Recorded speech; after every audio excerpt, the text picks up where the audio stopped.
Fala galera, tudo bem? O assunto de hoje por aqui é a Nations League, que chegou ao fim, pelo menos a primeira edição chegou ao fim. Título de Portugal, grande momento da seleção portuguesa se a gente olhar para esses últimos anos, né?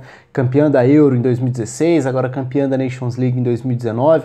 Vou até deixar para falar um pouco mais sobre jogadores, a seleção portuguesa em si, um pouco mais para frente, especialmente do Bernardo Silva, acho que merece um vídeo à parte em relação ao que foi a temporada dele e tudo mais, então talvez nessa próxima semana eu poste alguma coisa sobre isso. Hoje a ideia é falar um pouco sobre a competição e por que ela é um sucesso. Antes, convido você a se inscrever aqui no canal, só clicar aqui embaixo, um clique, você já se inscreve. Se quiser, ativa também a notificação para receber aí um aviso, um alerta quando tiver vídeo novo no canal. Então se inscreve aí. Por que a Nations League deu tão certo? E essa é até uma discussão que deu o que falar no Twitter e tudo mais, quando saiu a confirmação, o título, né, quando acabou a partida, a vitória de Portugal sobre a Holanda, muita gente relativizando ou diminuindo o peso da conquista de Portugal. A Nations League foi uma competição que foi criada, e é sempre bom esclarecer, né?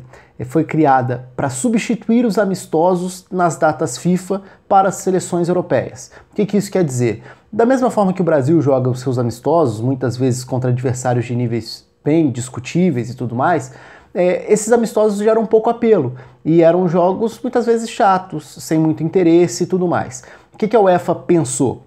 Criar uma competição própria que valorizasse essas datas, que não seriam as datas de eliminatórias para Euro, de eliminatórias para Copa, e transformar isso num torneio. Isso teria alguns benefícios diferentes. Primeiro, melhoraria o interesse, porque a partir do momento em que passa a ser um torneio, é uma competição, não é a mais importante das competições, mas é uma disputa. E mais do que isso, a questão das divisões, né, de você criar divisões de acordo com o nível dos países, tendo acesso, descenso também. Isso aumentaria a competitividade. Mais um detalhe, como são divididos por divisões, você sempre vai ter duelos de seleções de níveis parecidos, o que é bom como desafio técnico. Mais um benefício, você consegue driblar o ranking da FIFA, que estabelece peso diferente para jogos de competições ou amistosos. Então tudo isso foi benefício para a UEFA e para as seleções europeias. Então, por si só, a ideia da competição já era positiva porque, no mínimo, se desse tudo errado, continuaria sendo amistoso, mas teria um valor maior para ranking da FIFA, se quiser olhar para esse efeito, por exemplo. Só que foi muito além disso. Os países, de fato, abraçaram a ideia, a competição foi levada a sério, teve vários jogos bem legais que eram inimagináveis num contexto normal de amistosos, muitas vezes modorrentos, arrastados e tudo mais, e para completar, acabou tendo o país sede da fase final como campeão, o que obviamente alavanca ainda mais a festa, numa final de países extremamente interessados no torneio, já que a Holanda também teve um ano importante na sua reconstrução. A Holanda é um exemplo do quão positivo pode ser o impacto de uma competição como essa. A Holanda caiu na primeira fase, quer dizer, na fase de grupos, no grupo muito complicado com França e Alemanha. E todo mundo imaginava, a Holanda é o time a ser rebaixado, é o time mais fraco, não foi à Copa, não vem em bom momento, de repente ganha o grupo, vai à semifinal, chega à final batendo a Inglaterra e consegue perder ali, pelo menos consegue chegar a uma final europeia diante disso tudo, consegue resgatar a qualidade do seu futebol, do ponto de vista até coletivo. Claro que isso não aconteceu por si só, isso foi impulsionado pelos holandeses que foram bem no Liverpool, pelos holandeses que foram muito bem na temporada no Ajax e tudo mais. Mas em um ano foi possível essa espécie de reviravolta. Isso também é um benefício, não só da Holanda, daria para citar várias outras seleções que exploraram bem esse torneio, inclusive em divisões inferiores. Algumas seleções conseguiram um crescimento bastante interessante, justamente por permitir jogos competitivos contra adversários do mesmo nível. E o resto do mundo que corra atrás, porque a partir do momento em que a Europa passa a ter menos amistosos, os adversários, os sul-americanos, por exemplo, passam a ter menos opções de amistosos. Isso é uma coisa que o Brasil tem tido que encarar. A dificuldade com a oferta, com um baixo leque de opções para tentar marcar seus amistosos. A CONCACAF já fez a Nations League dela, claro, com um outro nível, não tem nem o que comparar em relação a isso, mas também vai ter a sua própria competição continental substituindo amistosos. Foi uma sacada interessante. Acho que quanto a isso não resta muita dúvida. Como produto vendido para o mundo, um campeonato de grandes enfrentamentos das seleções principais, por exemplo, se a gente pegar a primeira divisão, é um torneio muito mais legal de ver, de acompanhar, do que um amistoso qualquer. Então a Nations League foi um grande sucesso e Portugal conseguiu um título, mais um nesse ciclo, né?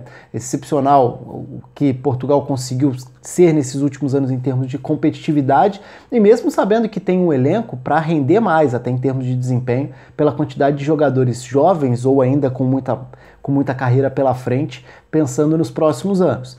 Então, acho que tentando resumir, esse é o conceito da Nations League. Aí muita gente vai falar, mas vai querer comparar, estão exagerando, vai comparar com a Copa, comparar com a Euro. Nada disso, esse nunca foi o intuito, esse nunca foi o objetivo. O objetivo foi substituir os amistosos por um produto mais interessante, tanto para vender, quanto do ponto de vista técnico, do desafio, do que pode ajudar as próprias seleções. E isso a ideia do torneio conseguiu entregar. Entregou o que prometeu e talvez muito mais. Existia uma dúvida sobre o que seria essa primeira edição. Será que vai pegar? Parece meio confuso. Aí muita gente falava, mas na hora que começar a gente vai entender um pouco melhor do que tentar explicar antes. E acho que foi mais ou menos por aí mesmo. Então ninguém vai querer, eu acho que ninguém vai ser louco de querer dizer que a Nations League é mais importante que a Eurocopa, por exemplo.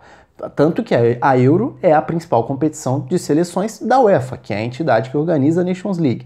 Não existe um conflito ou uma rivalidade, nem esse interesse. A Nations League vai acontecer a cada 2 anos, né? No período de 2 anos, 2 vezes por ciclo. Então essa acabou agora, a próxima começa depois da Euro 2020, tendo a fase de grupos, para terminar no início de 2021 com a fase final. É uma maneira de preencher o ciclo, sabendo que o grande torneio do continente, dentro de cada ciclo, continua sendo a Eurocopa. O grande torneio do futebol mundial de seleções continua sendo a Copa do Mundo. Acho que quanto a isso não tem muita dúvida não, mas a Nations League é um caso de sucesso e vai ser bem legal prestar atenção nessa próxima, no que vem pela frente, porque de fato eu não sinto nenhuma saudade do que eram os amistosos antes disso, e acho até que o público na Europa se acostumou, e bem agora, a um outro contexto de competição. É importante saber dosar o que vai ser cobrança também, para não minar trabalho logo no primeiro ano. É uma realidade nova.